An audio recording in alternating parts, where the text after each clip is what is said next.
Good morning साथियों। कल अगर आप लोग मेरी यूट्यूब लाइव पे रहे होंगे तो बहुत सारी बातों की जानकारी होगी आपको। कल निर्धारित किया गया था कि स्थानांतरण को लेकर के हम लोग आज और कल 2 दिनों में शिक्षा मंत्री एसीएस महोदय से मिलने की कोशिश करेंगे। अगर संभव हुआ तो डिप्टी सीएम से भी मिलेंगे। इसी दरमियान आज 11 बजे जो साथी आ सकते हैं इको पार्क जो पुनाई चक के पास में है बेली रोड पे, और वहीं से मात्र 150 मीटर की दूरी पे है शिक्षा विभाग। आप लोग पहुँचे,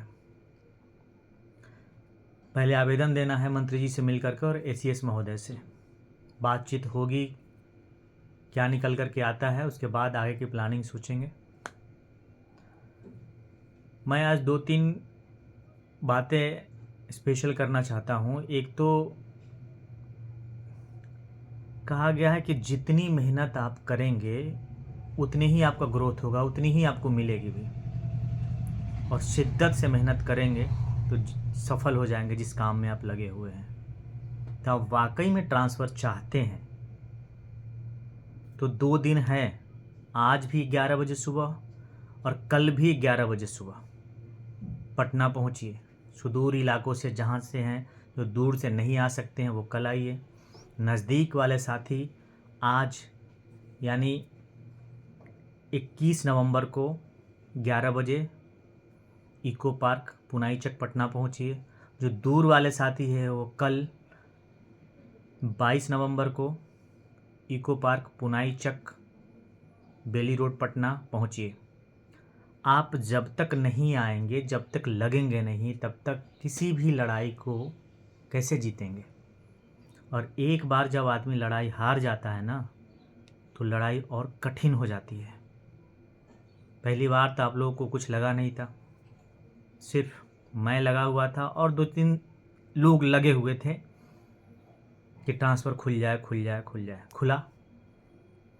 अब अभी जो परिस्थितियां बन रही है उसमें आप सभी साथी को लगना पड़ेगा, पॉलिटिकली भी, फिजिकली भी, इकोनॉमिकली भी। इकोनॉमिकली की उतनी ज़रूरत नहीं है, इकोनॉमिकली को आप हटा दीजिए।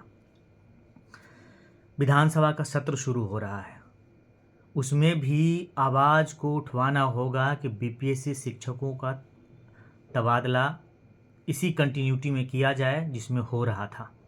हाँ, उसमें एक चीज़ें का बदलाव करना है कि जो पुरुष शिक्षक साथी हैं उनको संभव हो तो पंचायत में किया जाए, और पंचायत में संभव नहीं हो तो कम से कम अपने बगल वाले प्रखंड में ज़रूर किया जाए। अनुमंडल का जो बैरिकेड्स है वो हटा दिया जाए, कि अपने अनुमंडल में नहीं कर सकता है, वो बैरिकेड्स प्रखंड तक सीमित रखा जाए, और संभव हो तो प्रखंड को भी हटा दिया जाए। इसीलिए आप लोग पहुंचिए। एप्लीकेशन का ड्राफ्ट तैयार हो रहा है, एप्लीकेशन दिया जाएगा। और अहम चीज़, एक जितने साथी हैं जहां भी हैं, हर 3-4 दिन पे या 2 दिन पे एक एप्लीकेशन लिखिए और पोस्ट करिए एसीएस को, शिक्षा मंत्री को और मुख्यमंत्री सचिवालय में। स्पीड पोस्ट करिए। मैं चाहता हूं कि उनका एक कमरा भर जाए आपके स्पीड पोस्ट से। ज़्यादा पैसे खर्च नहीं होंगे उसमें, 30-40 रुपये लगते हैं कहीं से भी। अगर मान लिया 10 स्पीड पोस्ट करते हैं तो आपके 400 रुपये लगेंगे। कटिहार से आने जाने में भी आपके 700-800 रुपये लग जाएंगे। इसलिए स्पीड पोस्ट करिए। अरे हो, अगर ये स्पीड पोस्ट करते करते वो अपने आप उबेंगे वो लोग। स्पीड पोस्ट करने के लिए आपको सीएल लेने की ज़रूरत नहीं है, पटना आने की ज़रूरत नहीं है। आवेदन लिखिए एसीएस के नाम से, अपनी व्यथा बताते हुए कि किन परिस्थितियों में आप सुदूर इलाकों में रह रहे हैं, आपकी पारिवारिक स्थिति क्या है, आप माँ बाप के अकेले संतान हैं, आपके पिता माता बुजुर्ग हो चुके हैं, तबीयत ख़राब रहती है, कोई देखने वाला नहीं है। वहाँ की स्थितियों के बारे में लिखिए, जहाँ न पानी सही है, न बिजली है, न आने जाने में भी टोटो से या ऑटो से आपको दिक्कत होती है। सुदूर गांव के इलाके में डेरा लेके रहना मुश्किल है। इन सारी बातों को मेंशन करते हुए सरकार ने अगर बहाल किया है, आप पे विश्वास किया है, तो इनकी तारीफ भी करनी है, क्योंकि उन्होंने आप पे विश्वास किया है, इसीलिए आपको बीपीएससी से बहाल किया है। तो आप लोग लेटर लिखिए उनको। आज और कल जो दोनों में से जिस दिन संभव हो आप पटना भी आइए। आज मैंने फिर छुट्टी ले रखी है, कल भी छुट्टी लिया था मैंने। मैं रहूँगा आप लोग के लिए, जाएंगे शिक्षा विभाग साथ में। और इससे भी एक अहम बात, बुद्ध ने कहा था कि बहुत क्लोज हो उसको भी शक की निगाह से देखो। सुना हूँ घर में आग लगाकर चले हैं कुछ लोग घर बुझाने। जिन लोगों ने कोर्ट में केस किया, ट्रांसफ़र को रुकवाया, वो अब सबसे पैसे मांग रहे हैं कि भाई कोर्ट में केस करेंगे बीपीएससी शिक्षकों के लिए। वैसे लोगों पे बिलीव नहीं करना है, विश्वास नहीं करना है। उनके बारे में पहले पता करिए कि वो आदमी कौन है, बीपीएससी शिक्षक है या नियोजित है, कौन है वो। आप लोग समझदार हैं, इन चीज़ों को समझिए। और दूसरी चीज़, ज़्यादा भी मीडियाबाजी मत करिए कि अखबार में देना है, ये देना है, वो देना है। नहीं, अखबार अपने आप उठा लेगा, आप काम करते रहिए। कुछ लोग को छपने की बीमारी होती है, मुझे नहीं है। मैं कहीं मीडिया में नहीं देने जाता हूँ, ना किसी साथी को बोला हूँ। चाहूँ तो है, बहुत सारे मित्र हैं, हिंदुस्तान में भी है, दैनिक जागरण में भी है। और मित्र कहता हूँ तो किसी को अतिशयोक्ति लगती होगी, तो आपको जानकारी के लिए बता दूँ, मैंने 96 में मैट्रिक का एग्ज़ाम दिया था। 96 3rd डिवीज़न आया था मेरा, जो मुझे गवारा नहीं था। फिर 98 में एग्ज़ाम दिया मैंने, इसमें 1st डिवीज़न आया। वहाँ से फिर आगे की पढ़ाई मैंने शुरू की। तो जो कुछ नियोजित बोल रहे थे कि आपको हमने ही पढ़ाया है, तो गांठ बांध ले आप। और हैं मेरे मीडिया में मेरे मित्र हैं, मैंने मना कर रखा है, मेरे बारे में कुछ छापना नहीं है। ये सब छोटी मोटी चीज़ें हैं मेरे लिए। इसलिए आप सोच समझ करके निर्णय लें।